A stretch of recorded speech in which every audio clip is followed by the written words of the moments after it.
Yo guys, Theo here on Common Sense. Today we're reporting the results from week 4 of my natural bodybuilding bulk using Turkesterone. So yeah, let's just get into it. So I progressed the deadlift row thing. I call it dead bar row in my notes. I don't know what it's called really. I think a deadlift row makes sense. But I increased it to 130 kilos. Did 5 by 5 there. Going well. I'm gonna be using straps now because these calluses broke recently, and it was just impossible to do without the straps. And with the straps, it becomes a lot easier the exercise. And so, now I've progressed into territory where even if this heals, I won't be able to pull that weight without straps. So let's use straps for now. Will be interesting because I do front squats the day after, and now at these weights I start to feel my lower back getting engaged more, which I don't mind, but the front squat has a lot of lower back involvement as well, so we'll see how this works out. I progressed my close grip pull down too. I don't have any clip of that.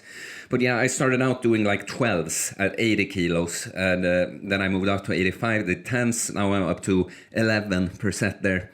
Yeah, then we have the front squat. I hit all 5 by 5 at 120 kilos, but on the last rep of the last set, when I came up, I just had to let the bar go, because the sweat, it's like, yeah, I might be getting some fatigue here. But if it wasn't for the sweat, I wouldn't be dropping the bar. I don't remember if I mentioned in the last video, but I have ordered like a front squat shirt that actually has rubber here. It will be interesting. I might be able to actually jump up a little bit more in weight when that arrives. I know it's going to take some time. They said I have a slow delivery time. I'm going to come back to the leg training later. Then we have the incline bench press. I said last video and on my Instagram that I would be surprised if I could hit all 5 by 5 at 85 kilos right away, but I could, and it felt easy. I might have had another rep or two on the last set even, so this is the most notorious thing for this bulk. The progress is going well overall, but I would expect to make progress even without the Turkesterone. But I'm saying pressing has been my weakness just historically, and around these weights, I was very stalled here for a long time. But so this could be the Turkesterone actually giving me some kind of strength boost, but it could also be I've never been this heavy before. Yeah, I still weigh 86 to 87 kilos-ish, by the way. I'm going to talk more about that later. But I've never been this heavy before. I've never done a 5 by 5, so it might just be the body weight and me responding well to the program as well. Did move up on my dumbbell press there too. Did 36 kilo dumbbells for 3 sets of 10. Okay, yeah, then we have the weighted chin-ups. I hit all 5 by 5 with 20 kilos. It's funny because I've used the 20 kilo plate every workout, but it's special with body weight, weighted body weight exercises when you're bulking and gaining weight. But I hit them all with good form, and I was the heaviest I have been when I did them, and I was not fasted, which I was last time, and I did that. So I have to consider that progress. Yeah, not much more to say about that workout. Yeah. So, this hamstring injury I have is just getting in the way for a lot of leg stuff. Like the Nordic hamstrings that have been feeling really great for my hamstring initially, now all of a sudden that seems to be a problem. So, I probably show a clip here when I just stop mid-set where I have a little plate there, and I did a few more sets with a band that felt good just to pump the muscle a bit. But I tried a safety bar squat, which I've never done before. So I tried my first working set ever at 140 kilos, did 2 sets of 5 there, moved down to 130 kilos, did 2 sets of 6, and just a set of 10 at 120 kilos. I think it weighs at least 30 kilos, that bar. But the good news is, like the safety bar, I've never done it, but it's kind of between the back squat and front squat. I'd say you are weaker on the safety bar squat than the back squat. But it seems like, because I bend over more when doing the movement like I do on the back squat. But that feels good on the hamstring now.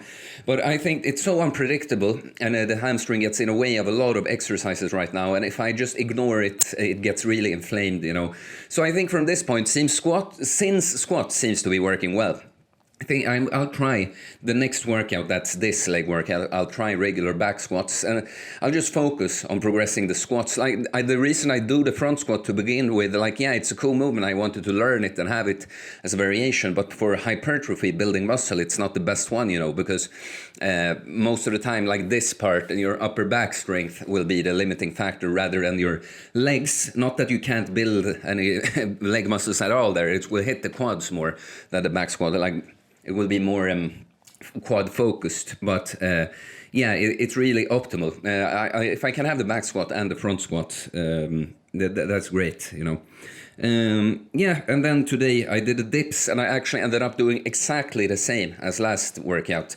3 sets of 5 and with 35 kilos. Then I couldn't get the 5th rep on set 4 and 5, so I did an extra negative. And this is, again, just difficult with body weight exercises when you are gaining weight, But I think I just felt, like yesterday when I trained legs, I just felt that I'm fucking strong, I'm ready to go. I barely warmed up, And today I could just feel, I trained a little earlier in the day, but I was in this haze kind of, and so I don't necessarily think this is because I'm so much heavier. I just think I wasn't not fully warmed up, but we are weaker at the start of the day, and even though this wasn't super early, I slept kind of deep this night, and so I say this is more that I think I would have actually gotten all 5x5 if I went just a few hours later in the day, but it didn't work with my schedule, and I progressed on some other exercises after this, so still progress. It was like after the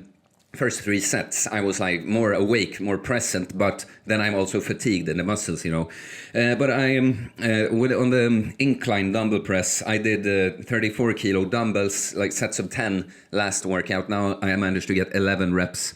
Progressed. I didn't feel these exercises. I did full ROM, full range of motion, upright row. I do progress that to 27.5 kilos.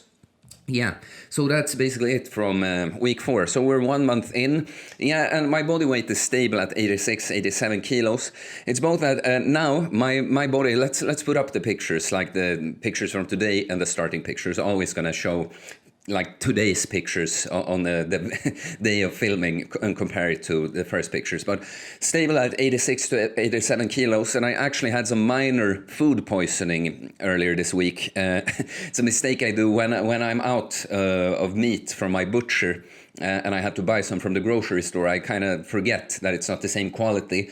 I cook it very rare. And I think it shouldn't. Swedish meat is kind of high quality, but it's the only thing that's different in my diet, and I didn't get all sick or anything, but I was just weak and could feel it was from the stomach area it originated, and yeah, my appetite wasn't great, and it was a big job to get all the food down. But also, even now that has passed, I feel like my body and I have different goals for me right now. And my body is like, no, you don't need to gain weight now. And I miss fasting, I love fasting. I'm so tired of eating, to be honest. But I think this is the time when I add in the 4th meal.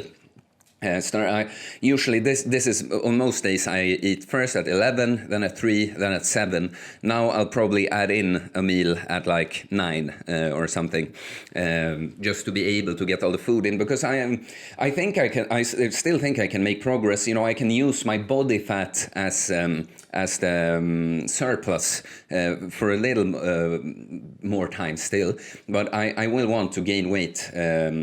Yeah, I will have to. I won't be able to just do a recomposition from this point. So, gonna have to push those calories up. But that's basically it. Yeah. This is what it is, I'm reporting my bulk, how it's going, the training, and we all know that the turkesterone is not going to be steroid-like in its results anyway, and it will be probably because, I'm training well, I would be making progress anyway, so it's going to be up to the viewers, what I'm saying. I'm just telling you what I'm doing here, but what I'll say again here at the end is that the pressing strength is what really sticks out right now. Because, again, historically, I've plateaued so much on presses, even when bulking, really. Actually, that's a good point to bring up. Not this fall, but the fall before, I had kind of a strength phase. And I think I tried to get a personal best on the bench press at 120 kilos, which isn't that great, you know. But I just noticed benching randomly one day when I hadn't done it in a while. I noticed I had 115 kilos, and I'm like, oh, okay, let's go for 120 because it's a nice number. And it took me quite some time to add those last 5 kilos. It might be too, I think, looking back, I don't think my training was optimal, and I was also kind of stressed during the time. But it should still say something that I had problems and really had to struggle and think and change things around to be able to hit that 120 kilo bench. And now I just do 5x5, and the new weight I just hit every workout. So I'm not used to that. So that's what sticks out and could actually be the Turkesterone, given a little slight strength boost. So yeah.